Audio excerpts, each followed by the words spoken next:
Every human, at some point or another, will eventually feel stress, anxiety, and overwhelmed. It's a very annoying part of life. Something tragic will happen and you will need to deal with it. But how? Everyone is different. Some people will do self-care, while others will sadly turn to drugs or alcohol. And the people who are really struggling, God bless them, will turn to The Sims 2. But seriously, most of us have a thing called a safe space. This is an area where you feel comfortable, like you're in a bubble and nothing can hurt you. For some people, it's their rooms. For others, it could be the local sports pitch, whatever. This is very common. But what about us folk who don't get out very much? Where do they go? I'll tell you, they go to a place called Pleasant View, a beautiful suburban neighborhood in The Sims 2. You might think I'm joking. Yes and no. A lot of people find comfort in video games. Not only that, they find comfort in certain areas in video games. And that's what this series is all about. I'm going to take you back to easier times when you were a kid, playing games for hours on end, getting attached to a certain title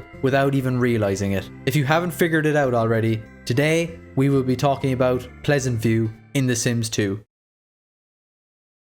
The Sims 2 released on September 14th, 2004, and the last DLC for the game came out on August 25th, 2008. It was the second game in the Sims series. Out of the main 4 Sims games and the countless spin-off titles across multiple consoles, The Sims 2 is regarded as one of the best games in the series. Sims 2 had a bit of magic no other game could replicate. It's the little details that matter. Simulating real life is very tricky. As many of you know, it can get complicated at times. We have these things called emotions, and sometimes, aka all the time, we'll throw a spanner in the works. A single thought could ruin your entire day. The Sims 2 incorporated this domino effect of feelings in certain situations pretty well. For example, if you hear someone woo-hooing, shy Sims would practically leave the house. The Sims are actually impacted by these events. Another example would be if your Sims parents are fighting, the child will cry and run into another room. These little details are mostly driven by traits. This would basically tell you what your Sim liked and didn't like. In other Sims titles, you know exactly what you're getting with traits. You pick them and that's that. So you'll know your Sim likes sports, music, or art from the very beginning. Of course, that's not how life works. We are not just born loving something. We try different things and make a decision that way. Or maybe we love something when we're younger, but hate it years down the line. That's life. The Sims 2 has this. You do pick your traits, yes, but if you try different things, the game will let you know if your Sim is enjoying the activity. There's no element of discovery in the other games. There's obviously a lot of other differences in the games, like graphical upgrades and items.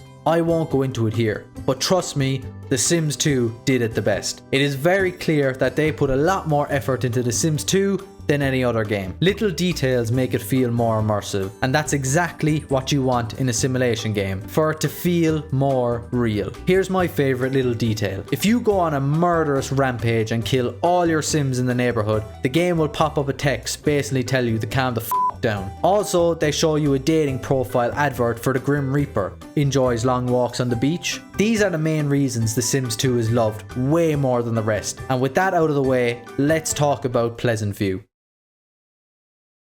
Pleasant View is one of the 3 pre-made neighborhoods in the game. What makes this area stand out is the fact it was in the original Sims. 25 years later and it's grown much bigger. There are 22 residential lots to live in. They all vary from a shack in the woods to multiple gigantic mansions. Pleasant View is a small, grassy suburb, said to be in the outskirts of Sim City. It is located close to the water, with several boats floating around at all times, also nestled between 3 mountains. One on the western side, with large bridge crossing over the water, and 2 smaller mountains on each side of the eastern road, with a decently sized forest on the northwestern end of the town. A new addition is pre-made families. It would be pretty boring to create people for every house in the neighborhood, but you can if you want. Pre-made families just make the game easier for you and also more immersive. Instead of seeing random Sims every day, you'll be seeing your neighbours most of the time. The families are what make Pleasant View so special. You could be minding your own business, trying to drown your Sim and all that, and all of a sudden you see one of the neighbours you really dislike because of his or her traits. just like in real life. Let's run through the families very quickly. The Broke family. As the name states, they are broke. They have the least amount of money of all the other families. Brandy Broke lives with her teenage son, Dustin, and her annoying baby, Bo. The game kind of breaks the fourth wall by implying her husband died in a suspicious pool ladder accident. The Caliente family. Twin sisters Dina and Nina live here. It's established early on that Dina is a gold digger who's trying to marry Mortimer Goth, who's about 100 years older than her. The Dreamer family. Darren and his son Dirk lives here. Darren is pursuing his dream of being an artist while his son studies. He's in love with his neighbour, Cassandra. The Goth family. The richest family in Pleasant View. Mortimer is the oldest, then Cassandra, then Alexander. You can start to see the neighbours are intertwining. They mention Cassandra is in love with the town's Casanova. The Lothario family. I don't know why they call this a family. It's just one guy, Don Lothario. He is supposedly engaged to Cassandra. This man is wild. His only aspirations is to have sex with all the women in Pleasant View. It's madness. The Pleasant family. Daniel and Mary Sue are married and they have 2 daughters, Angela and Lilith. Daniel is having an affair with his maid. That's the main story. You also have a few families you can add in yourself. The Burb family and the Oldie family. As I said, the families intertwine a lot. You're thrown into all this drama and it's brilliant. The story is in your hands. If you want Dina and Mortimer together, then you can. If you want the Broke family to have more money, then you can. If you want to drown Don Lothario, you better believe you can, and I'm sure that's what most people do. You can have a bit of fun and throw your sim into the drama and make it way more funny. The reason I think Pleasant View stands out is because of how real it feels. Everything you do feels like something you would do in life.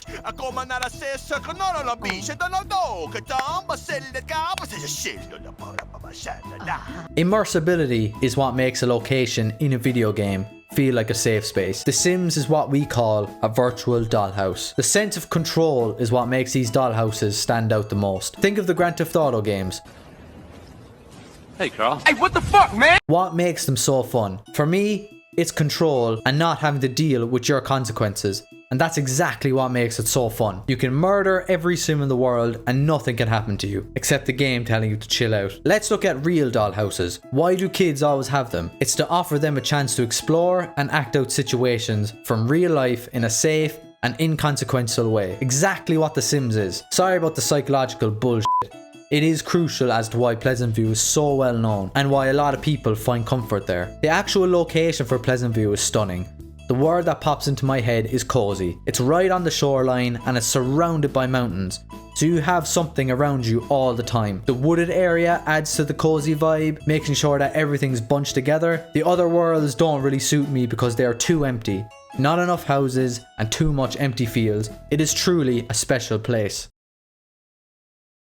I remember playing The Sims 2 back in primary school. I was 7 years old. I played it at my babysitter's house. I never had a computer powerful enough. Every day after school, I'd rush back to her house so I could play.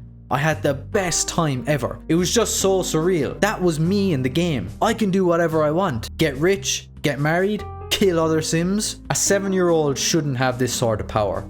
I'm not joking. The days when my parents were working, I would sit and play The Sims 2 for 8 to 10 hours, doing everything I hope to do when I'm older. And here I am, 16 years later, writing video essays on games that came out 20 years earlier. Pleasant View will forever be a comfort zone. The realistic traits mixed with the crazy personalities of your neighbours and the cozy feel of the area, it is perfect. The ability to create and simulate life in this beautiful location can never be matched. There's one more element I would like to discuss. The icing on the cake, you may say, the music.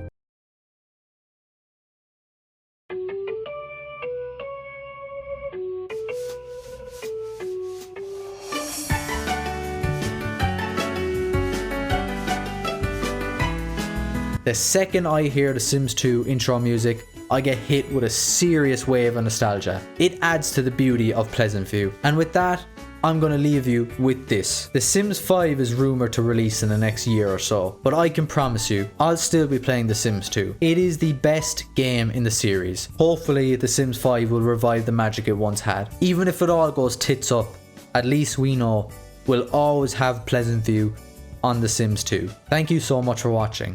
Have a good day. Goodbye.